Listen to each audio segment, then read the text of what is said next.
தேவனுடைய விலையேறப்பெற்ற நாமம் மையப்படுவதாக. கிறிஸ்துவுக்குள் அன்பான தேவனுடைய பிள்ளைகளை, இந்த உலகத்திலே வாழக்கூடிய நாம், ஆண்டவருடைய பிள்ளைகளாய் இருக்கிற நாம், இன்னும் கவனமாக நம்முடைய வாயின் வார்த்தைகள், நம்முடைய யோசனைகள், நம்முடைய சிந்தைகள், நம்முடைய இறைத்தின் நினைவுகள் தேவனுக்கு பிரியமாய் இருப்பது மிகவும் அவசியமான காரியம். ஒரு உதாரணத்தை சொல்லி உங்களுக்கு லகுவாக விளக்க விரும்புகிறேன். பாருங்க, அன்று ஞாயிற்றுக்கிழமை காலை ஆராதனை முடிந்து தம்பி சகாயமும் அவன் தாயார் மேரியும் வீட்டுக்கு வந்து கொண்டிருந்தார்கள். அப்பொழுது தம்பி சகாயம் சொன்னா, அம்மா அம்மா இன்னைக்கு போதகர் ஏதோ பிரீதியாயிருப்பதாக சொன்னாங்களே, அது எனக்கு சரியா விளங்கலாமா, அது என்னம்மா அப்படின்னு கேட்டான். அப்போ அம்மா சொன்னாங்க, வீட்டுக்கு வாப்பா, நான் உனக்கு தெளிவா பைபிள் எடுத்து வசனத்தின் ஆதாரத்தில் உனக்கு சொல்றேன்னு சொன்னாங்க. வீட்டுக்கு வந்த உடனே தம்பி சகாயங்க வாமான்னு கூப்பிட்டு அவன்கிட்ட சொன்னாங்க, இங்க பார்ப்பா, பிரீதியா இருப்பதாக அப்படின்னு சொன்னா என்ன அர்த்தம் தெரியுமா? நம்முடைய வாயின் வார்த்தைகள், இருதயத்தின் தியானம் தேவனுக்கு பிரியமானதாக, ஆண்டவர் ஏற்றுக்கொள்ளக்கூடியதாக இருக்க வேண்டும் அப்படின்னா அதுக்கு அர்த்தம். நம்முடைய வாயின் வார்த்தையில் அப்படி இருந்தா தான் ஆண்டவர் நம்மேல் பிரியமாய் இருப்பார். அதனால நம்ம அப்படி இருக்கணும். பார்ப்பாங்க, அதுக்கு ஒரு வசனத்தை நாங்கள் சொல்றோம் பாருங்க அப்படின்னு சொல்லிட்டு, சங்கீதம் 19ஆம் அதிகாரம் 14ஆம் வசனத்துல இப்படி வாசிக்கிறோம்னு சொல்லி பைபிள் எடுத்து அந்த வசனத்தை வாசி காட்டாங்க. என் கண்மலையும் என் மீட்பெருமாகிய கர்த்தாவே, என் வாயின் வார்த்தைகளும் என் இருதயத்து தியானமும் உமது சமூகத்தில் பிரீதியாய் இருப்பதாக. சங்கீதம் 19:14 எடுத்து வாசித்து காட்டினாங்க. பாருங்க, எப்படி இந்த பக்தனுடைய விருப்பம் எவ்வளவு அருமையாய் இருக்கிறது. இந்த சங்கீதக்காரனுடைய வாஞ்சை எப்படிப்பட்டதா இருக்கு பாருங்க. இது போல நம்ம இருக்கணும். தம்பி, இன்னும் நான் சொல்ல தெளிவா சொல்றேன் பாரு. நாம் பேசுகிற வார்த்தைகள் மாத்திரமல்ல, நம்முடைய இருத்து நினைவுகளும் ஆண்டவர் விரும்பத்தக்கதாக இருக்க வேண்டும்.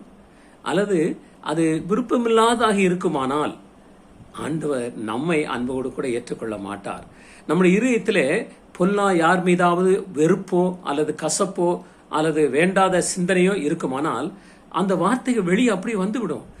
வேதத்தில் தம்பி இப்படி சொல்றாங்க பாருங்க தம்பின்னு சொல்லி அவரோட பையன்கிட்ட இன்னும் கொஞ்சம் தெளிவா சொன்னாங்க. பாருமா, நான் இப்படி வேதத்தில் வாசிக்கிறோம், இருதயத்தின் நிறைவினால் வாய் பேசும். இருதயத்தின் நினைவினால் வாய் பேசும். அப்போ நம்முடைய இருதயம் கெட்டதா இருக்குமானால், நம்முடைய இருதயம் பொல்லாத சிந்தனை நிறைந்திருக்குமானால் பொல்லாத வார்த்தைகள் தான் வெளிப்படும். கெட்டு போன இருதயத்தில் கெட்ட வார்த்தைகள் தான் வரும். அப்போ அவன் உண்மையான ஆண்டோடைய பிள்ளைகளை இருக்க முடியாது, அவன் ஆண்டோடைய விசுவாசம் சொல்ல முடியாது தம்பி. அதனாலதான் சங்கீதக்காரன் தெளிவா சொல்லி இருக்கிறாரு, நம்முடைய வாயின் வார்த்தைகள், நம்முடைய இருதயத்தின் தியானம் தேவனுக்கு பிரியமா இருக்க வேண்டும் என்று சொன்னார். ஆம், அன்பான தேவனுடைய பிள்ளைகளை, நாம் யார் மீதாவது வெறுப்பு அல்லது கசப்பு அல்லது பொறாமையான உணர்வு இருக்குமானால் நம்முடைய வாயின் வார்த்தைகள் கூட அப்படி பொல்லாத வார்த்தைகளாக, அருவருக்கத்தக்க வார்த்தைகளாக தான் இருக்கும். நம்முடைய நினைவுகள் ஆண்டவர் பிரியமாய் இருக்குமானால் நம்முடைய வார்த்தைகளும் ஆண்டவர் பிரியமாய் இருக்கும்.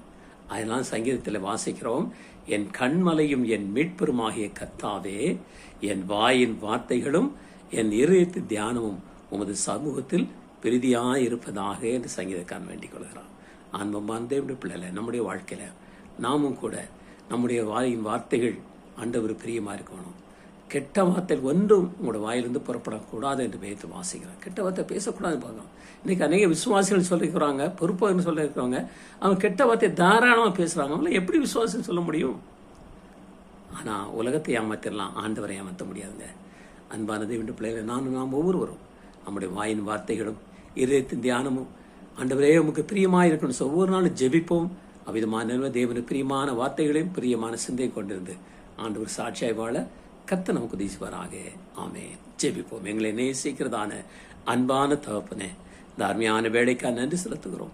இந்த செய்தியை கேட்க ஒவ்வொரு பிள்ளைகளும் ஆண்டவரே தம்முடைய இதயத்தில் பொல்லாப்பான சிந்தைகள், தீமையான சிந்தைகள் வைத்திருப்பார். அவர்களை விட்டு அவருடைய வாயின் வார்த்தைகளும் இதயத்து தியானமும் தேவனுக்கு பிரியமா இருக்க வேண்டும் என்ற ஜெபத்தோடு கூட ஆண்டவர்களை விட்டு கர்த்தர் பிரியமா ஜீவிக்க உதவி செய்கிறாங்க.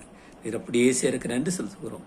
இயேசு கிறிஸ்து என்ப நாமத்தில் கெஞ்சி மன்றாடி கேட்டுக்கொள்கிறோம், எங்கள் ஜீவனுள்ள நல்ல பிதாவே. ஆமேன். கர்த்தர் ஒவ்வொருவரையும் ஆசீர்வதிப்பாராக. ஆமேன்.